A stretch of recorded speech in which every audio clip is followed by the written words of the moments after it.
Hello, UBQB! I can't decide whether I like this wine or not. It's a 2009 California Chardonnay.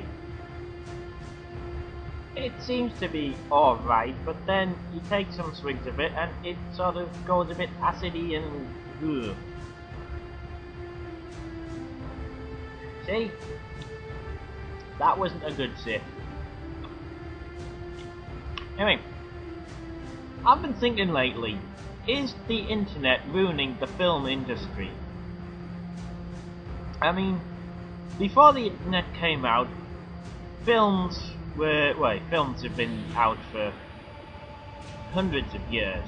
Maybe not hundreds of years, but you know what I mean. Films have been out for a very long time. And you used to just see the trailer and go, ooh, that looks good. And then you just go off and watch the film and not knowing anything about it unless you read a film critic review. And because of that, the film was a very enjoyable experience. You had no idea what was happening. You didn't know who would live, who would die. You didn't know, you know, that kind of thing. You know, you went into it with a blank slate. Now though, thanks to the growth of the internet and all these forums and what have you, films are having press releases and they are saying this person is in it and this person is in it, and then they will be playing this character, and you know, big spoiler alert, this is going to happen and that's going to happen, and listen to the soundtrack of the film, and it's the closing credits of the film and there are spoilers in it, and it's like, because of the internet and all this information that you're getting, it's like you know most of the film before you go in. And I know there are some films where that is it, where you know exactly what you're going to get when you go in. I mean, a James Bond film, with the exception of Quantum of Solace, because let's face it, what the hell was going on in that film? I mean, I saw that film when it was out at the cinema. Didn't know what the hell, what to make of it. I have it taped from the other week. I still need to watch it. I'm going to watch it a second time, see if I can make heads or tails of it. But it's like, films like that, and like Die Hard films, you know, and a Jason Statham film, you know exactly what to expect. For those, it's the thrill of the journey, because you know exactly what's going to happen. But, you know, other films like Revenge of the Fallen, the Transformers one, or Star Trek, or, you know, films like that, where anything could happen. And you get you get these press releases and all that rubbish, and basically you know half the film before you go in. And I'm thinking, is there any point in going to watch films at the cinema anymore? With the internet, is the internet and this mass communication ruining films nowadays?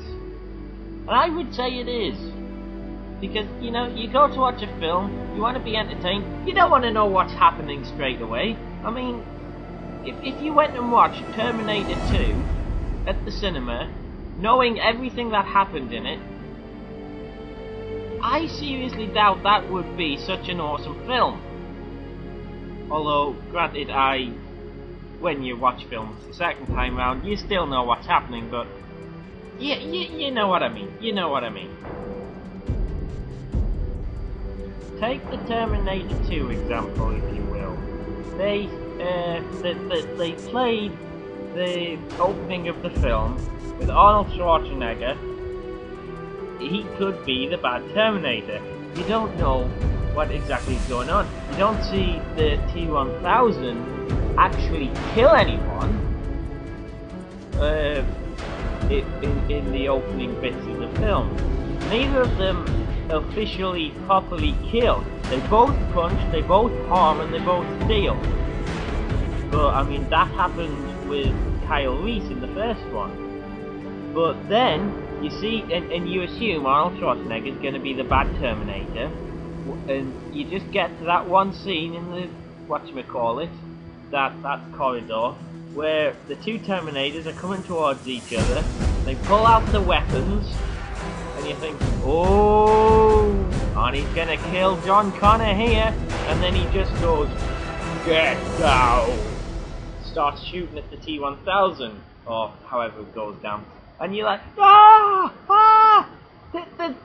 the evil Terminator from the last film is now a good guy, And that was a great plot twist, the way they did that. But if the internet had have been as large and as powerful as it was now, as it was large and as powerful then as it was now, that big surprise would have been ruined long before. So, that's the kind of thing I'm getting at. Okay, you could say, okay, just avoid the internet. But the trouble is, communities are growing ever larger these days. And especially if, say, you're in a specialised one, like the Transformers community, then it gets increasingly more difficult to avoid spoilers. Because someone will inevitably mention it. Mention something. And then, boop, you've been spoiled. Oh, what a shame. And it's not even the internet. I mean, I was listening to the Welsh radio the other day because I was in Wales. Actually, not because I wanted to, but because I was in Wales. Not because there's anything wrong with Wales. Disclaimers and all that. But and they just suddenly, no spoiler warnings or anything, they just dropped a massive bombshell about this new upcoming series of Doctor Who without so much as a thought for people who don't want to be spoiled. So, if anyone is watching this video, and decide to share their thoughts on the media and the amount of information we get about films before it is released, please let me know. Write a comment or a video response, anything like that. I'd be interested to hear what other people's thoughts are. On an unrelated note, I have decided the more you drink of this wine, the better it gets, but it's still not good wine. And for the third year in a row, which is also the third time I have entered it, I have State of Play in the Grand National Office Sweepstakes. So hopefully that wee little horsey won't tire himself out at the end like he did last year and drop places. Hopefully, for the third year in a row, State of Play, who I have, will actually finish and get me money. Who knows? Who's to say? But it's horse racing. It's gambling on horse racing. And that makes it fun.